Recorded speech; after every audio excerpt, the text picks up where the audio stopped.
나왔을 거예요. 어떤 문학사적 의의가 있나요? 우리나라 최초의 우리나라 최초의 소설이 뭐게요? 독립동전. 아닙니다. 금오신화예요. 최초의 소설인데 다만 얘는 무엇으로 쓰여졌게? 한자. 맞아요. 그래서 한문 소설.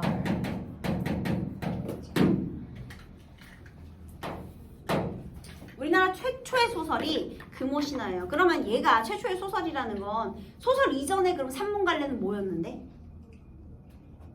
설화. 설화가 뭔데? 옛날부터 입을 통해 전해 내려오는 이야기죠. 그러면 설화가 소설이 됐다는 건 설화와 소설의 차이를 알아야겠네. 그래서 금오신화가 나오면요. 일단 얘가 왜 소설이냐. 그래서 윗글에 대한 설명으로 옳지 않은 것은 한 다음에 이 금오신화에 대한 설명들을 선택지로 넣게 됩니다. 자, 최초의 소설이잖아요. 그러면 설화와 소설의 차이는 뭐냐? 설화와 소설의 차이.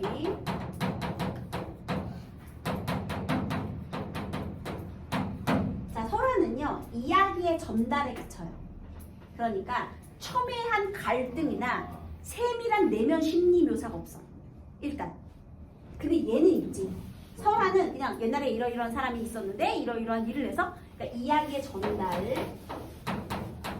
이야기를 전달하는 것에 중점을 둔다면 소설갈래는 첨예한 갈등에 대해서. 근데 또 첨예한 갈등이라 그러는데 그 첨예가 날카롭다는 뜻이거든요. 선생님 여기서 인물의 날카로운 갈등이 있어요? 얘들아 내적 갈등도 갈등이잖아. 그치? 그래서 세밀한 심리 묘사.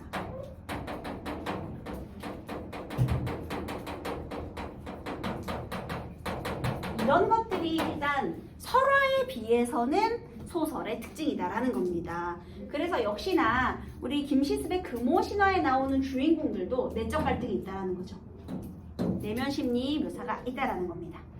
얘를 조금 더 자세히 말하면요. 조금 더 어렵게 얘기하면 여기서 이제 갈등이 더 얘보다 두드러진다는 거잖아. 근데 이 갈등을 이야기할 때 보통 이런 말 써줘. 자의 세계화가 이루어진다. 또는 더 어려운 말로 세계의 질서에 저항하는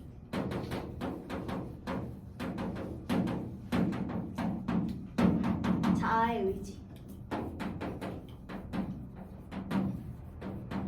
이게 다 같은 말이에요. 다시 생각해 볼게요. 자아의 세계화라는 건요. 아까 설화에서는 그냥 인물이 이렇게 서술자가 말하는 대로 이렇게 그냥 전달만 하는 꼭두각시 인형이었지. 근데 이제는 자아가 하나의 인격체가 됐다는 것이고요. 발전을 했죠. 세계화를 가지게 되었죠. 그 다음에 세계의 질서가 뭔가 정해져 있는데 그거에 저항하는 의지는 내가 세계가 원하는 바와 내가 원하는 바가 다르다는 거거든요.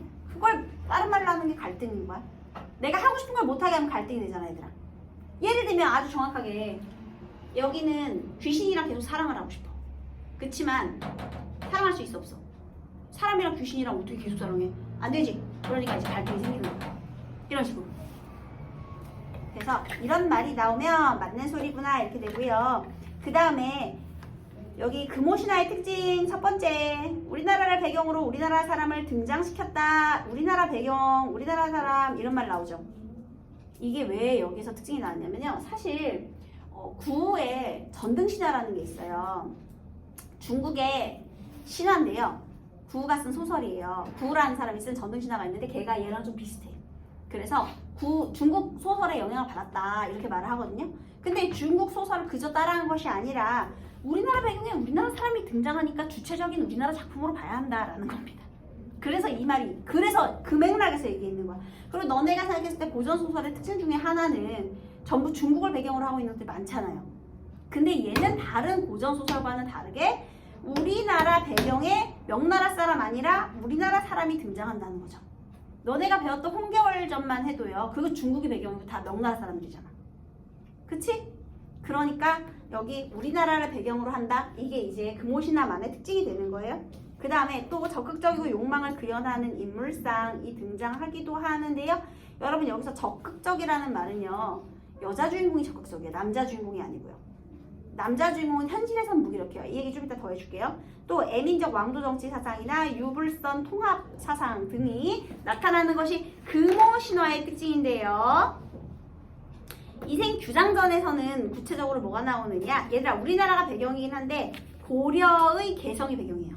왜냐하면 자, 우리 여기서 또 이생 규장전의 또 중요한 점, 우리나라 최초의 한문 소설로서의 갈래, 이것도 중요하고요. 또 하나는요, 사육신, 생육신으로서의 김시습, 얘가 또 중요합니다.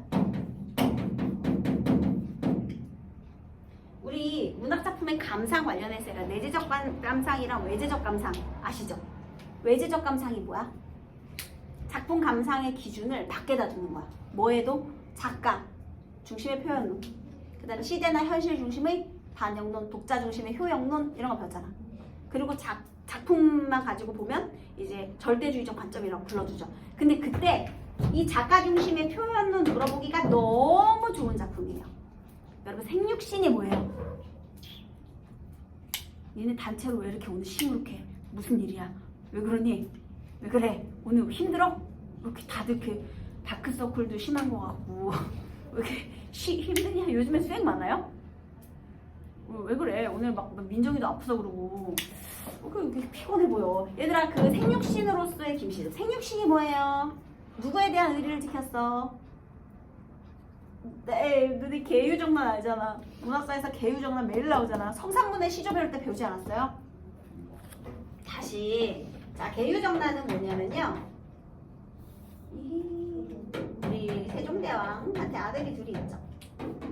문종이 있고요. 뭐 아들들이 많이 있지만 그 중에서 이제 수양대군 있죠. 얘가 오랫동안 세종을 보필하다가 왕이 되자마자 3년 만에 죽었어요. 근데 그에게는 어린 아들인 단종이 있었죠. 원래 적자계승을 해야 되는데 처음으로 적자계승을 한 왕이었는데, 얘를 바탕으로 적자계승을 했으면 좋겠는데 수양대군이 단종을 폐위시키고 세종 삼촌이거든요, 왕위를 찬탈한 거야. 작은 아버지거든요, 왕위를 찬탈했어. 어떻게 보면 혁명이에요.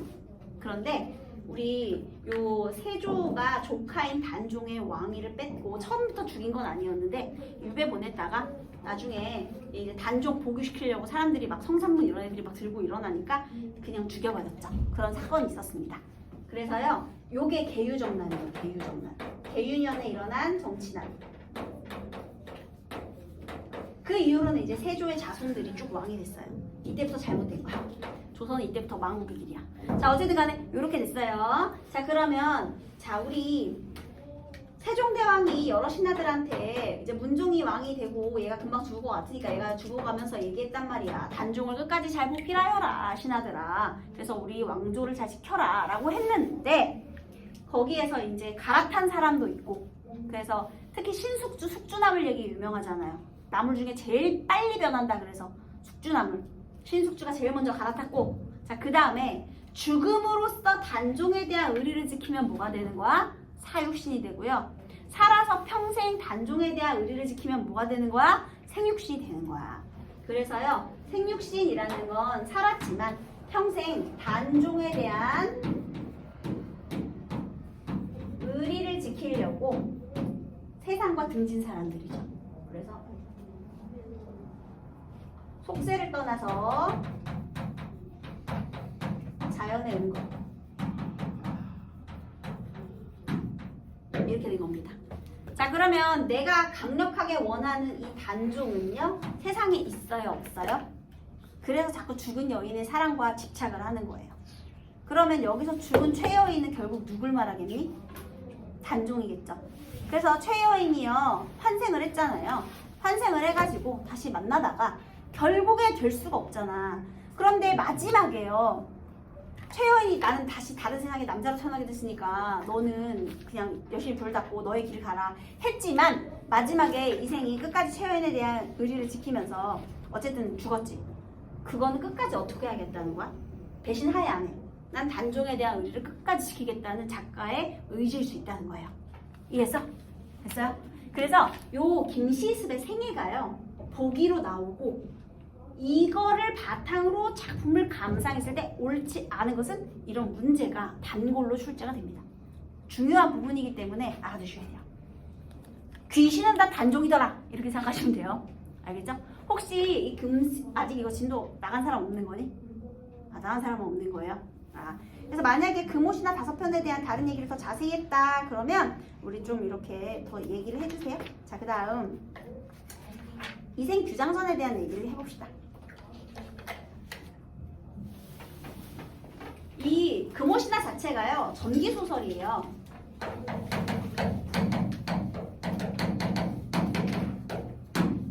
얘들아, 전기성이 뭐야? 응? 전기성이 뭐야? 기이한 능력이에요. 그래서 기이한 것을 전하는 이야기를 전기소설이라고 하는 거야. 한마디로 전기성은 비현실성이잖아요, 여러분. 그러니까 비현실적인 내용이 많고요. 또 하나 얘는 명문소설이에요. 명문소설은 뭘 것 같아요? 귀신이랑 사랑에 빠지는 거예요. 전기라는 건 비현실적이라는 거고, 일단 귀신이랑 사랑하는 게 당연히 비현실적이지, 얘들아, 그지? 그래서 이런 내용인데요. 여기에 규는 엿볼규고, 엿볼규,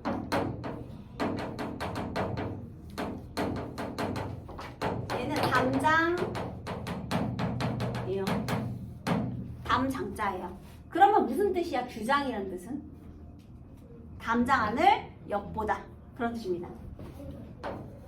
이생이 담장을 엿본 이야기, 이렇게 되는 거예요.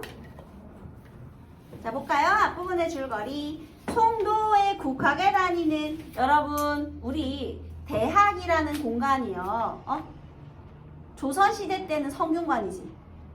그런데 국학이니까 배경이 언제야? 고려시대예요. 고려시대 때는 성균관이 국학입니다, 이것들아. 그 다음에 송도는 개성이지. 아하, 여러분, 배경이 언제라고요? 배경은 조선시대가 아니에요. 우리나라가 배경이긴 한데요. 고려시대, 개성, 송도.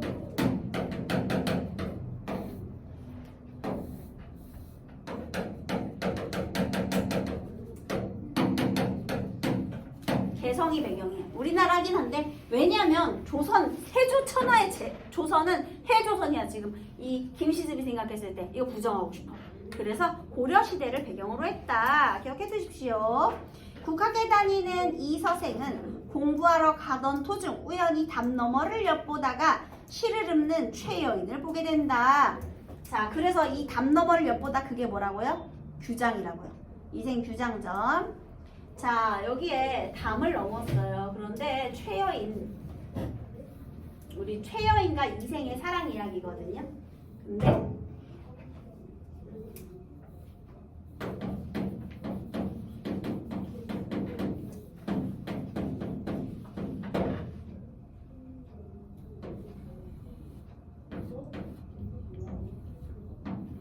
처음에는 누가 담장을 엿봤다고요?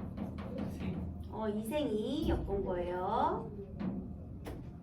근데 너무 예쁜 거야. 게다가 얘도 문학적인 소양이 뛰어나죠. 시까지 막 짓고 있고.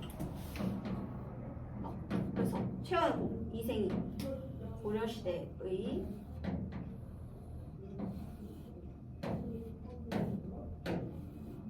뭔가 이상하네.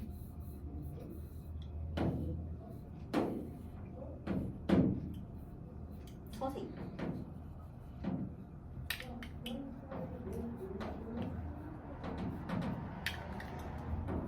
그래서 얘가 시를 짓는 이 최여인을 보고 여기서 어떻게 했다? 처음에는 만남.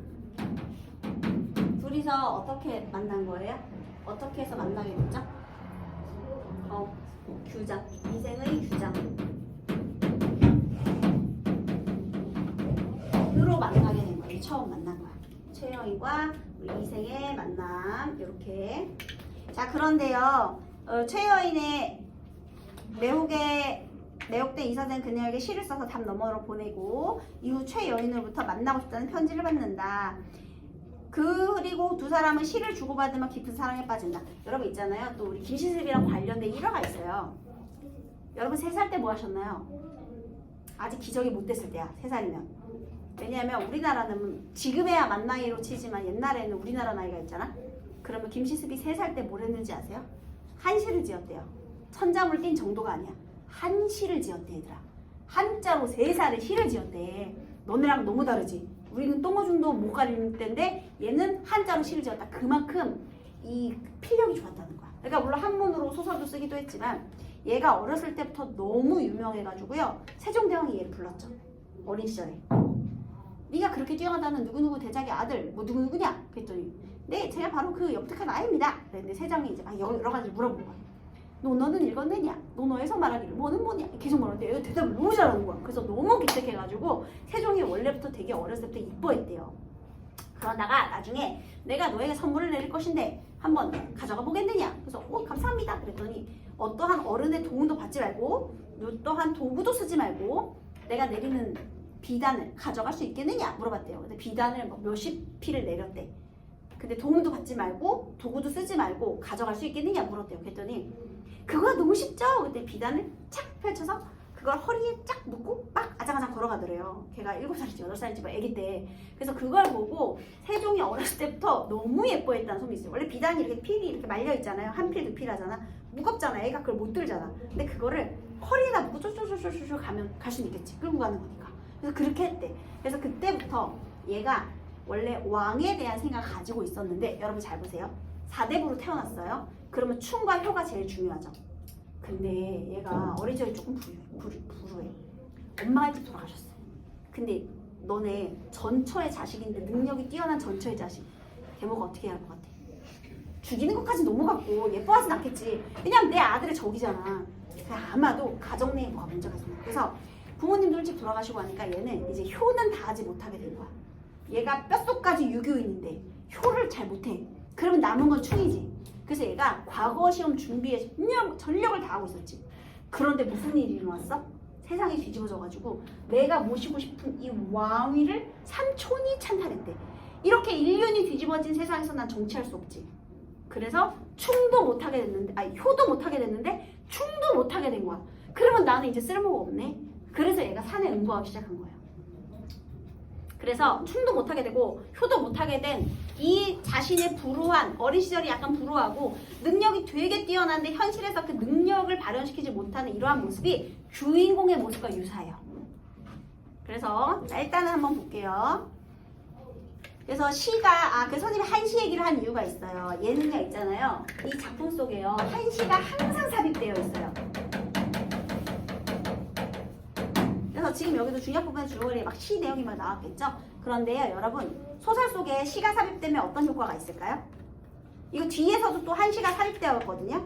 그 부분이 있어요. 그런데 시를 삽입한 효과가 있다면 무엇일까요? 얘들아, 시는 정서를 압축해 놓은 거지. 그치? 그러니까요, 이 한시를 삽입하면 당연히 그 산문의 단조로움에서 벗어날 수 있기도 하는데요. 특히 인물의 정서가 잘 집약되어 있다. 이거는 시니까 당연한 거야. 그치? 그래서 어떤 정서가 집약되어 있는지 그리고 다른 것들을 한번 보면 되겠습니다. 자, 어쨌든 깊은 사랑에 빠져요. 하지만 이들의 행동을 수상히 여긴 이서생의 아버지는 이서생을 지방으로 내려보내고 최여인은 상신 끝에 그만 병이 나고 만다. 여러분 누구의 반대로 헤어진 거예요? 아버지. 이씨 집안하고 최여인의 집안 격차가 맞지 않는다는 이유로 아빠가 반대를 했는데요. 여기서도 반전이 있어요. 누구 집안이 더 잘 나가는 집안이었게? 남자. 아닙니다. 최여인의 집안이 더 좋았어요. 왜? 단종이라니까. 집안에 차이가 문벌 차이가 난다는 이유로. 근데 물론 이생도 공부를 하는 대학생 입장이긴 하잖아요. 그러니까 얘네도 양반 집안이긴 한데 최여인 집안이 훨씬 더 대단했던 거야. 그래서 여기서 이생, 아버지의 반대로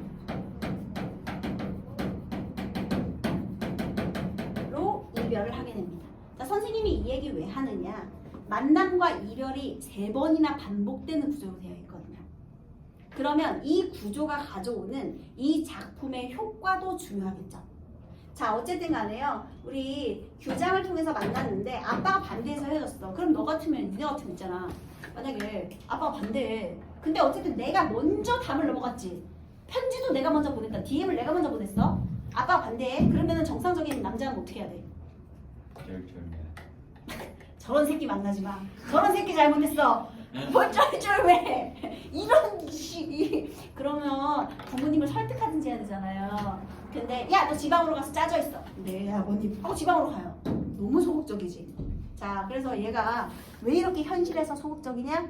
이 김시습의 생애랑 관련이 있다는 거예요. 자 그런데요. 그런데 이를 알게 된 최여인의 부모. 자 결국은 어떻게 됐냐면요. 최여인이 이제 시름을 정폐하게 된 거야. 그러고서 시름시름 알아. 근데 이제 최여인 엄마 아빠 입장에서 아니 우리 딸이 이렇게 아픈데 왜 그럴까? 야 너 속 시원히 말 좀 해봐라. 너 이러다 죽게 생겼다. 그러니까 최여인이 얘기한 거야. 사실은 흑흑흑 이생 그 새끼와 흑흑흑 얘기를 했겠죠. 그러니까 이제 최여인의 엄마가 이생 부모를 만나러 가요. 그래서 단판을 짓습니다. 야 우리는 격차나도 상관없다. 애들끼리 이미 정을 통했댔는데 우리 집안은 어떡하냐? 둘이 그냥 결혼시켜라. 설득을 해서요. 만나기로 해요. 다시. 그러면 문제 해결의 실마리는 이생한테 있었니? 최여인한테 있었니? 최여인한테 있었지. 최여인이 부모를 설득했고 그 부모가 이생 아빠 엄마를 설득하라고 한 거잖아. 그러니까 여기서 문제 해결의 실마리에 적극성을 띠는 건 모두 다 최여인이라는 점. 알겠니? 자 다시요. 그렇게 해서 반대를 했지만요. 결국 다시 만나요.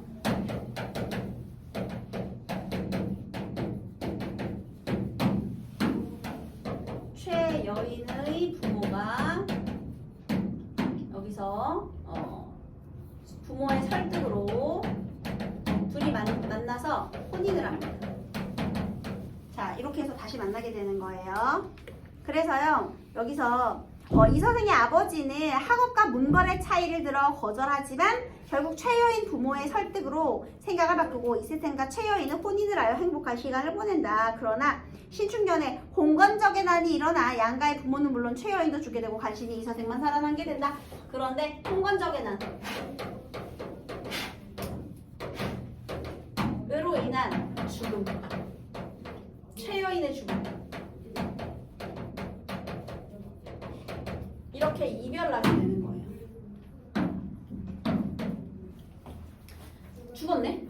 죽었어. 진짜 죽은 거야. 그냥 죽었어. 그리고 여러분 홍건적의 난 배경이 언제라고? 무슨 시대? 고려시대. 원래 얘네가 그 봉기를 하려고 그랬는데 막히니까 우리나라로 내려온 거 아니야, 고려로. 그래서 그때 많은 사람들이 힘들었잖아요. 그래서 이렇게 고려시대를 머리에 붉은 띠 두르고 있어서 홍건적인 건 알죠? 그래서 홍건적의 난으로 이렇게 구체적인 시대적인 배경이 고려시대라는 것을 알 수가 있습니다. 자, 그래서 이제 그 다음에 어떻게 됐는지 한번 볼게요. 그 다음 한편 이서생은 황폐한들의 숨어 목숨을 보존하다가 도적의 무리가 떠났다는 소식을 듣고 홍건적이죠. 부모님이 살던 옛집을 찾아갔다. 그러나 집은 이미 병화에 타버리고 없었다. 다시 아내의 집에 가보니 행랑채는 쓸쓸하고 집안에는 쥐들이 우글거리고 새들만 지저귀일 뿐이었다. 자 여러분 여기에 행랑채는 쓸쓸하고 집안에는 쥐들이 우글거리고 새들만 지저귀일 뿐이었다. 괄호가 되어 있죠. 이 부분이 문제에 그렇게 자주 기출이 됩니다. 여러분이 만약에 출제자라면 이 부분에 관련지어서 문제 어떻게 만들고 싶어요? 소설의 3요소는 주제 구성 문체고요. 소설 구성의 3요소는 인물, 사건, 배경이에요. 그럼 소설에서 어쨌든 배경의 역할은 중요합니다. 자 그러면 여기서 뭘 물어보고 싶겠니? 출제자라면. 니네가 출제자야. 뭘 물어볼까? 배경과 인물의 심리가 조응해요? 아니면 상반되나요? 이 배경은 인물의 참담함을 더욱더 강조하고 있죠. 왜냐하면 전란으로 폐허가 됐잖아요. 그치? 그래서요. 배경 묘사를 통해 인물의 심리를 드러내고 있다. 맞는 소리죠. 써있잖아. 그치? 슬프고 참담한 심정을 환기한다. 떠오르게 한다. 그래서요. 여기서 배경 묘사를 통해서 인물의 심리를 강조하는 효과가 있더라. 이렇게. 이 배경 묘사 부분이 또 자주 나오는 포인트예요. 그는 슬픔을 견디지 못해 작은 누각에 올라가서 눈물을 거두고 길게 한숨을 쉬며 날이 저물도록 앉아서 지난날의 즐겁던 일들을 생각해보니 완연히 한바탕 꿈만 같았다. 밤중이 거의 되자 희미한 달빛이 들보를 비추는데 여러분 갑자기 뭔가 사건의 반전이 일어나려고 이렇게 배경이 또 신비로운 배경. 여러분 아까 전에 행망체는 쓸쓸하고 새만 지적일 뿐이었다는 어떤 효과가 있다고요? 인물의 참담한 심정을 강조했죠. 자, 그냥 또 괄호할 거예요. 밤중이 되자 희미한 달빛이 들보를 비추는데 괄호하세요. 얘도 배경이거든요. 자, 얘는 어떤 역할을 해? 앞으로 뭔가 비현실적인 사건이 전개될 것이다 라는 암시가 되겠습니다. 그러니까 새로운 사건 암시. 새로운 사건의 등장을 암시하는 거죠. 이유를 암시. 그러니까 어떤 일인지 모르지만 왜냐 갑자기 조명이 탁 들어왔잖아. 그러니까 뭔가 새로운 사건이 일어날 것이다 이렇게 암시하는 거지. 뭔지 모르지만 새로운 사건이 일어날 거야 이렇게. 깜깜하다가 불 딱 켜면 뭐지 하잖아. 그지? 그런 것처럼. 자, 낭하에서 계단 아래에서 발자국 소리가 들렸다. 그 소리는 먼 데서 차차 가까이 다가봤다. 뚜벅뚜벅 소설에 긴장감을 주고 있어요. 살펴보니 사랑하는 아내 거기 있었다. 아까 아내 어떻게 했다 그러지? 죽었어.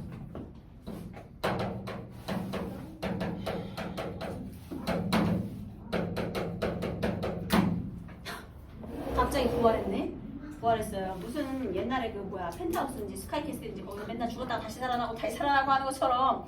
근데 걔네는 귀신은 아니었잖아. 뭔가 사연이 있었잖아. 근데 얘는 귀신이야. 귀신인데 왔어. 볼게요. 전기적 요소죠. 이때부터 죽은 사람이 살아났으니까 부활했잖아요. 전기적인 요소가 되겠습니다. 이 선생은 그녀가 이미 저승에 없는 사람임을 알고 있었으나 여러분 여기서요 이것도 중요해요. 나중에 이야기를 하다가 귀신인 걸 알게 된 게 아니라요. 처음부터 죽었다는 걸 알고 있었습니다. 귀신인지 알았던 거예요. 알겠니? 그런데 너무나 사랑하는 마음과 반가움이 앞서 의심도 하지 않고 말했다. 여기서 의심이라는 거는요. 무슨 소리를 말하는 거냐면요. 귀신은 귀신인데 내 아내가 아니라 다른 사람이 우리 귀신으로 분장할 수 있는 거잖아. 그치? 아니면 다른 요괴가 우리 아내인 척 할 수도 있는 거잖아. 귀신은 귀신인데 귀신임을 의심한 게 아니라요. 아내의 정체를 의심하지 않았다는 뜻이에요. 이거 되게 중요합니다. 응? 아내가 죽지 않았을 수도 있다고 생각했다. 이게 아니라요. 죽은 건 알고 있었는데 아내의 정체를 의심하지 않았다는 겁니다. 진짜 우리 아내구나. 자, 그 다음에요. 여기서 이성이 앞섰니 감정이 앞섰니? 감정이 앞서고 있어요, 여러분. 이성보다 감정이 앞서요. 부인은 어디로 피라나요? 목숨을 보존하였소. 여인은 이 서상의 손을 잡고 한바탕 통곡하더니 곧 사정을 얘기했다. 저는 본디 양가의 딸로서 어렸을 때부터 가정의 교훈을 받아 자수와 바느질에 힘썼고 시서와 예법을 배웠으므로 규중의 법도만 알았을 뿐 어디 집 밖의 일을 알았겠습니까? 그러나 세모하세요, 여러분. 유교적인 규칙, 규중의 법도. 자, 여기에서 또 중요한 의미가 나오겠죠. 최여인이 얘기를 하는데요. 이생이 규장 전 후 최여인의 삶은요. 여기서 규중의 법도를 따르는 삶이에요. 그러니까 유교적인 지조와 절개를 지키는 어쨌든 법도를 따르는 삶인데요. 랑군께서 붉은 살구꽃이 피어있는 다만을 엿보게 되자, 얘들아 다만을 엿본다고 뭐라고요? 규장이죠. 그러자 저는 스스로 몸을 바쳤으며, 스스로 몸을 바쳤다는 건 뭐냐? 얘들아 만약에 남자가 너네한테 DM 보내. 그럼 무조건 나갈 거니? 만나자고 그러면? 야, 내가 너네 집으로 찾아갈 테니까 방문 좀 열어줄래? 그러면 열어줘요? 근데 그 열어준 것은 누구의 의지였다? 본인 스스로의 의지였다라는 거예요. 그러니까요, 사실은요, 이 담장이잖아요. 이 담의 의미는요, 규중 법도를 깨트린 거잖아. 그러면 기존의 질서,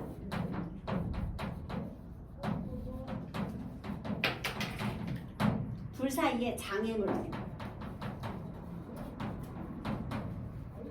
의미를 가지고 있어요. 그래서 소재 기능이 유사한 걸 골라서 물어볼 수도 있어요. 장애물이나 기존의 질서를 의미한다. 그래서요, 다시요, 여기서 붉은 살구꽃이 피어있는 다만을 엿보게 되자 스스로 몸 바쳤으며 꽃 앞에서 한번 웃고 난 후 평생에 가약을 맺었고 평생의 가약을 맺었다라는 건요. 둘이서 사랑에 빠지게 된 거예요. 맺었고에서 자르세요, 여러분. 그게 이제 첫 번째 만남이에요.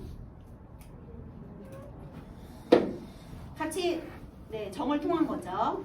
그 다음 휘장 속에서 거듭 만났을 때 정이 백년을 얹혔다. 다시 휘장 속에서 거듭 만났을 때는 거듭 만난 거죠. 그럼 거기다가 두 번째 만남이라고 적으세요.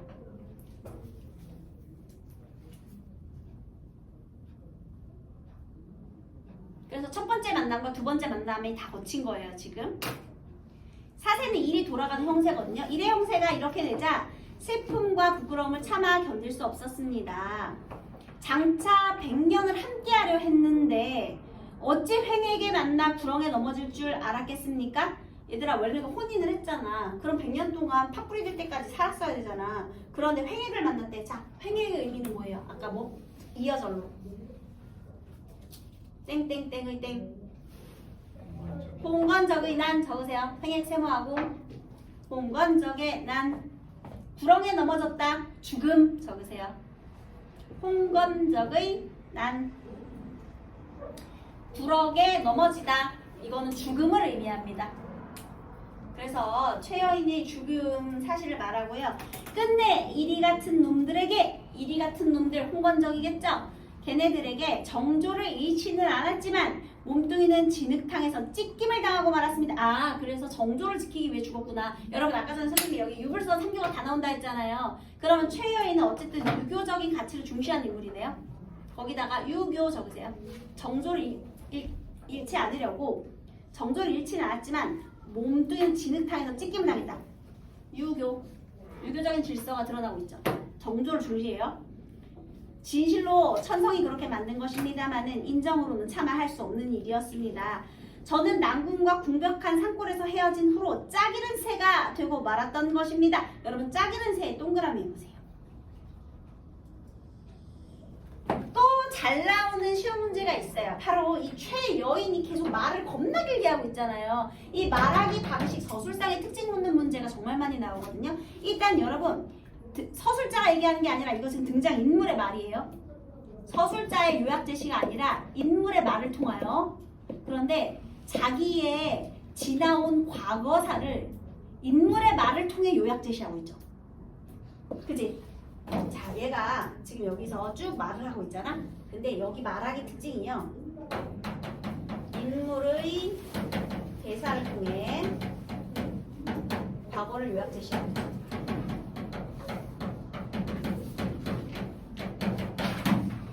얘들아, 이 부분에서요. 인물의 말을 통해 과거를 요약 제시한다는 괜찮은데 서술자가 직접적으로 요약 제시한다는 안 되는 거야. 왜냐면 지금 따옴표 안에 들어가 있는 인물의 말, 최여인의 말이잖아.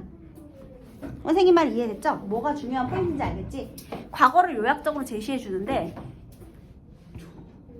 서술자가 직접적으로 요약하는 것이 아니라 인물의 말을 통해 요약 제시되고 있고요. 자, 그 다음에 여기서 짝이른 새가 누구죠, 여러분?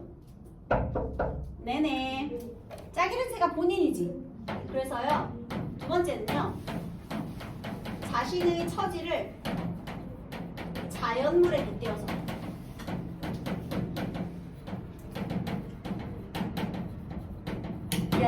짝이른 새는 자연물에 자신의 처지를 빗대었다. 자신의 처지, 자연물에 빗댐. 인물의 대사를 통해 과거를 요약 제시한다. 인물의 대사, 과거 요약 제시. 자신의 처지, 자연물에 빗댐. 집도 없어지고 부모님도 잃었으니 피곤한 홈백에 의지할 곳 없음이 한스러웠습니다. 의리는 중하고 목숨을 가벼움으로 쇠잔한 몸뚱이로서 치욕을 면한 것만은 다행이었습니다만 누가 산산조각이 난 제 마음을 불쌍히 여겨주겠습니까? 다만 갈기갈기 찢어진 썩은 창자에만 맺혀있을 뿐입니다. 여러분, 의리는 중하고 목숨을 가볍다. 여기서 최여인의 심리 후회합니까? 아니요. 정조를 지킨 것은 후회하지 않아요. 의리가, 정조가 목숨보다 중하다고 생각해요. 이게 바로 무슨 가치가? 유교적 가치관.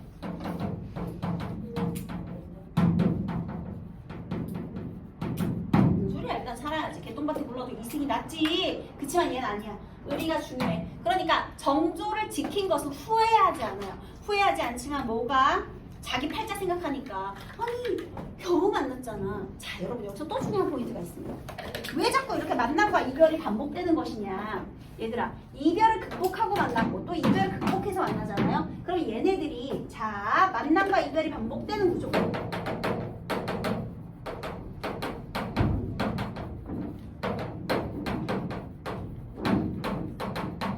야 우리 사귈래? 그래 좋아 헤어져 그래?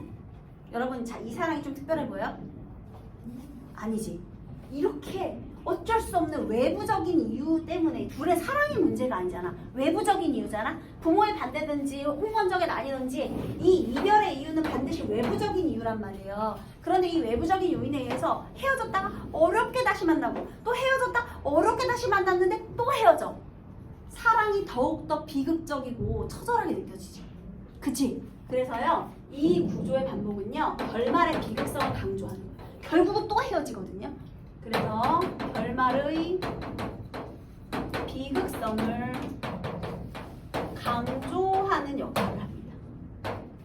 더 둘의 사랑을 더욱더 애타게 만들어주는 거지.